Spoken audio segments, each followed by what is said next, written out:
Endividamento do produtor e inadimplência no agronegócio é um cenário que preocupa o setor e é provocado por problemas climáticos, juros altos, queda no preço das commodities. Vamos aprofundar mais então esse assunto?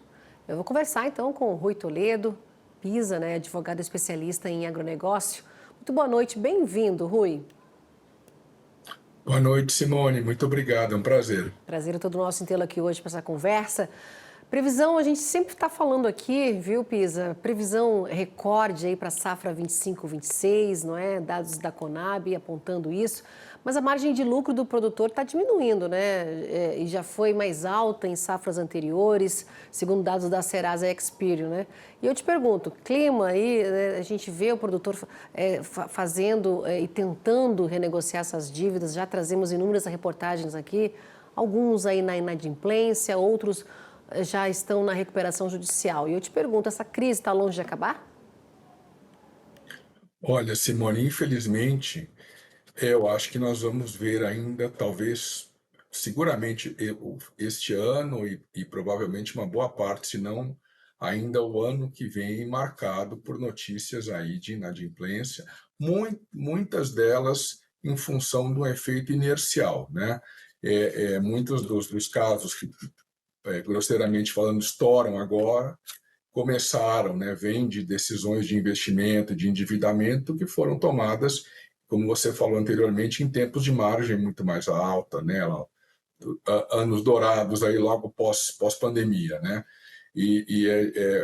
o efeito, obviamente, então de decisões até arrojadas de investimento, e com tudo que aconteceu, né, uma subida drástica dos juros básicos no Brasil, historicamente muito mais rápida do que qualquer outra ocasião. Tivemos, especialmente, anos aí, intempéries sempre aconteceram, né? Mas anos de uma laninha muito pronunciada, né? Há 3 anos. E conflito Rússia-Ucrânia, que desestabilizou ainda mais toda a cadeia de preços de fertilizantes, né? Então, foram vários fatores, né, cujos efeitos eles foram se sobrepondo aí, né? Eu acho que, além disso tudo, né, sem dúvida alguma, isso aconteceu num momento de que, tanto por uma questão de necessidade mesmo, a agricultura no Brasil ela não para de avançar, né? O Brasil triplicou em cerca de 20 anos aí a sua produção de grãos, né? Mas num momento, ao longo desses anos todos, em que o Tesouro Nacional ele tem uma relevância cada vez menor, né? O setor privado, especialmente com a entrada maciça do mercado de capitais no financiamento ao agronegócio, possibilitou sim, né, uma substituição muito conveniente aí da fonte de funding para o setor, né? Mas ao mesmo tempo houve até uma aceleração muito grande, né? Nós vimos, por exemplo, a partir da criação do Fiagro, né? O Fiagro tem mais de 40 bilhões de reais já captados nesse produto, já alocados, né? Se a gente comparar com o primo irmão do Fiagro, que é o fundo imobiliário, né? Mesmo que se corrija pela inflação, e o tempo, né, que a indústria do fundo imobiliário precisou para chegar num volume desse tamanho de captação de investimento foi muito maior, né? Então também, Simone, houve ao mesmo tempo uma euforia com margens altíssimas, especialmente na soja, 4, 5 anos atrás, que levou a uma série de decisões de investimento, conversão de pastagem, em agricultura, compra de áreas, compra de maquinário, instalação aí de sistemas de irrigação, né? E muitas vezes baseados aí em juros de mercado, né? Que naquele tempo, com a Selic aí chegou no momento histórico ali a 2% ao ano, né? Parecia bem mais palatável, né? Então, acho que a gente ainda vai ter, infelizmente, existe essa questão inercial, né? Um efeito cascata, porque cada vez que um player aí, ele de fato, seja porque pede recuperação judicial ou extrajudicial, mas enfim, deixa de honrar os seus compromissos, isso gera um efeito em toda a cadeia, né? Tanto a gente está vendo aí alguns grandes produtores, grandes revendas, etc., né? Então tem um contágio, sim, infelizmente. Isso tudo também leva, claro, a uma escassez, né? A um critério muito mais muito mais rigoroso na concessão de crédito, até na renovação de crédito por parte dos financiadores, que também impressiona, né? Então tem uma conjuntura, uma série de fatores que contribuem, né? E tem ainda, eu acho que também deve ser algo que esteja aí na reta final, mas houve uma propaganda, por assim dizer, né? uma busca mesmo por determinados prestadores de serviços aí que oferecem, né, tentativa de soluções miraculosas aí para produtores endividados, né? Alguns chamam da indústria da RJ, né? Então teve muita gente que acabou sendo levada e convencida a tentar uma solução que, em muitos dos casos, certamente não é a solução mais adequada, né? Mas isso tudo deve levar, então, Simone, eu acredito que há mais alguns trimestres ainda que a gente vai ver de números desafiadores. E, obviamente, no ponto de vista de margem, né, as previsões aí das margens, né, margens mesmo da operação, especialmente pensando em soja e milho aí, agora para 25, 26, usando aí esse comentário do Pedro Fernandes do Itaú recentemente, fica matematicamente comprovado aí que aquele produtor que estiver operando em área de terceira, ele vai ter prejuízo já de cara, né?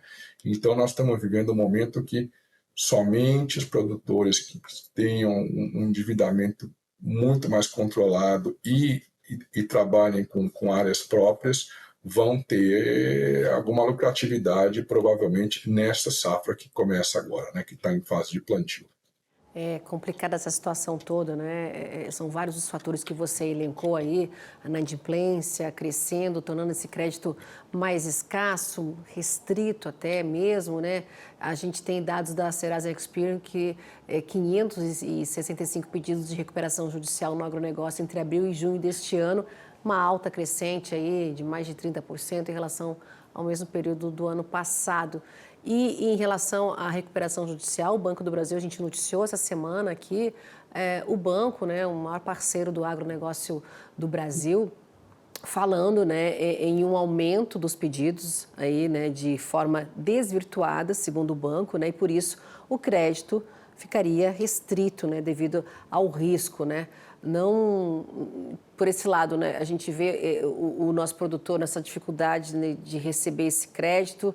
Fica difícil até para ele se reerguer, eu te pergunto, né? Um momento que o banco coloca essa fala, essa em nota, né? Dizendo que é uma forma, muitos pedidos de recuperação judicial, tornando essa forma uma forma desvirtuada desse processo que é legal, não é?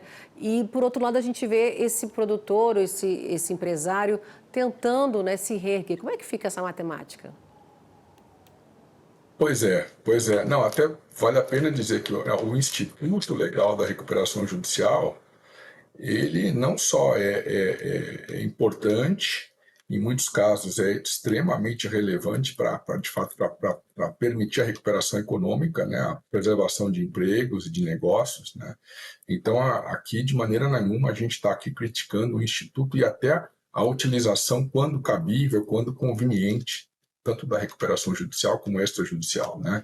Inclusive, houve ao longo desde da promulgação da lei, ou já houve uma grande reforma, e podemos dizer, acho que sem medo de errar aqui, de que houve grandes evoluções, né? Então, enquanto instituto legal, a recuperação judicial é, sim, um texto que deve ser respeitado e valorizado, né?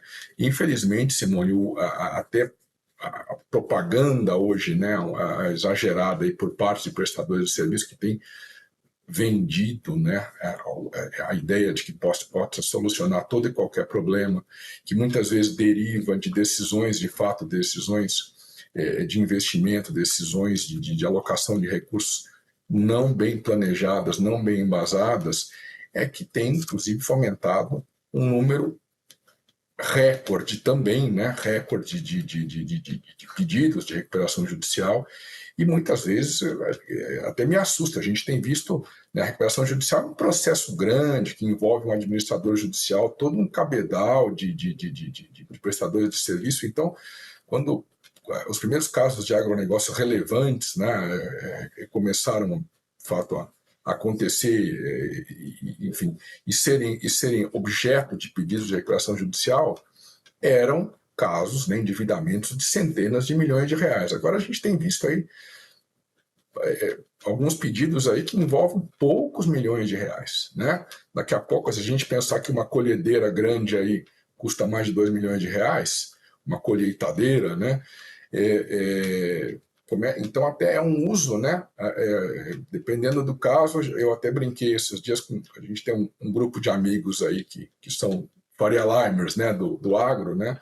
Que é como se fosse aquela pessoa que quer emagrecer 3 quilos, não consegue, quer recuperar um furo de cinto aí e resolve fazer uma cirurgia bariátrica, né? Muitas vezes ela nem entende as consequências, né?